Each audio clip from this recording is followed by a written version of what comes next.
Ben doçent doktor Mehmet Salih İyikesici. Uludağ Üniversitesi Tıp Fakültesini bitirdikten sonra İç Hastalıkları bölümünü Haydarpaşa Numune Hastanesi 3. Dahiliye Kliniği Profesör Doktor Aydoğan Albayrak'la birlikte çalışarak tamamladım. Sonrasında bir süre Bursa Çekirge Bölge Hastanesi'ne dahiliye uzmanı olarak çalıştım. Daha sonrasında Marmara Üniversitesi Tıp Fakültesi Medikal Onkoloji bölümünde Profesör Doktor Serdar Turhal Hoca ile birlikte onkoloji eğitimimi tamamladım. Onkoloji eğitimimi tamamladıktan sonra Diyarbakır Eğitim ve Araştırma Hastanesi'nin Medikal Onkoloji bölümünü kurdum mecbur hizmet dönemimde. İstanbul'a geldikten sonra ki bundan sonra uzun bir süre diyebiliriz. Profesör Doktor Bülent Berkarda Hoca ile yolumuz kesişti. O dönemden itibaren de Covid dönemine kadar Profesör Doktor Bülent Berkarda hocamızla birlikte medikal onkoloji alanında çalışmaya başladık. Hoca ile birlikte çalışmaya başladıktan sonra maalesef medikal onkolojide sadece kemoterapinin etkisini görmekteydik. O dönemde şimdiki gibi kullandığımız immünolojik ilaçlar, targeted ilaçlar yoktu. Sadece kemoterapi ile onkolojinin sınırlı olduğunu gördükten sonra daha artı tedavi etkinliğini artırabileceğimiz neler var diye araştırdığımızda o zaman da şunu düşündük. Bugün kemoterapi tedavisinin sitotoksik bir tedavi olduğunu, yani kimyasal bir tedavi olduğunu düşünürsek işin içine fiziksel bir tedavi olarak ne katabiliriz diye düşündük. O zaman da kattığımız en önemli tedavilerden birisi hipertermi oldu. Türkiye'de ilk defa hipertermiyi Bülent Berkarda Hoca ile birlikte başlayarak tedavi açısından iyi bir artı alternatif olarak tedavi bütüncüllüğüne artı tedavi olarak eklemiş olduk. Ufkumuzu daha da genişletmeye başladığımızda biz şunu gördüğümüz, aslında hepimizin bildiği, hepimizin de gördüğü olan bir şeyi açıkçası pratik olarak ve klinik olarak uygulamaya başladık. O zaman da metabolik olarak hem hastanın tedavi sürecindeki uygulamada hem de tedavi sürecindeki uygulamadan sonra hayatın normal yaşam süresince ciddi bir metabolik kontrol olması gerektiğine karar verdik.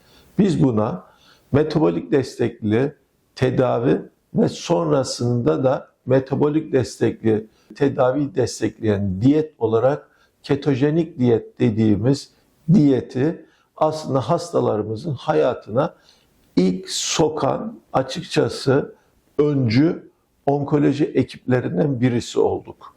Ve bununla da şunu gördük ki, bunu görmemiz için tabii bilimsel olarak kanıta dayalı birçok şeyimiz vardı. Sonrasında gördüğümüzde daha düşük kemoterapi dozlarında daha etkili tedavi sonuçlarını görmeye başladık.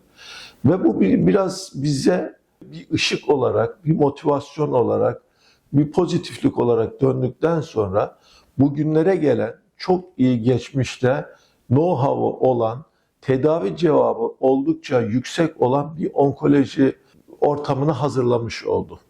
Biz Bülent Hoca ile birlikte tedaviye başlamaya karar verdiğimizde aslında hiç tedavi alamayacak, genel durumu kötü, performansı yani kötü olan, kemoterapi toksitesini kaldıramayacak olan hastalara daha düşük dozda, daha az yan etkisiz bir tedavi uygulama amacıyla başladık.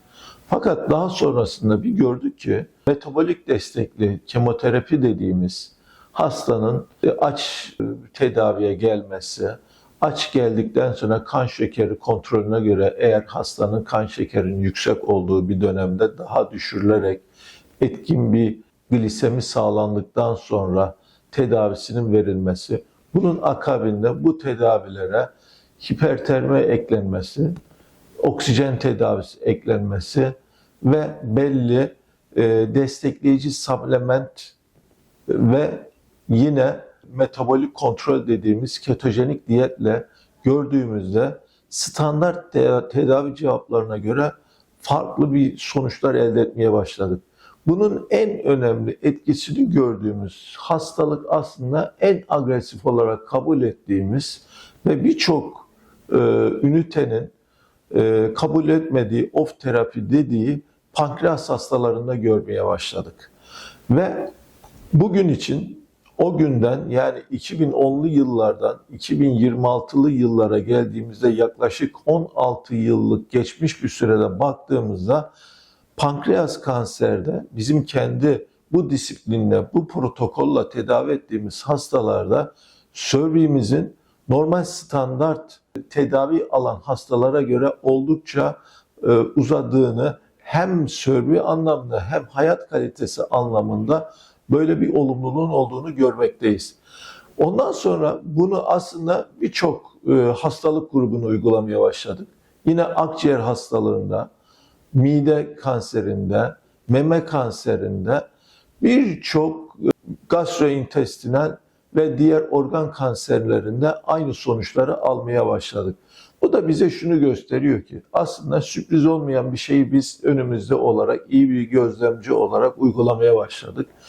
Hastalığın oluşmasında ortaya çıkartan metabolik bozukluğun aslında belli bir ortamda disiplinize edilmesi ve kontrol altına alınması ve buna yönelik tedaviler, onkolojik tedavilerle birlikte uygulandığında bunu da artı tedavilerle birleştirildiğinde güzel onkolojik sonuçların olacağını biz ortaya koymuş olduk.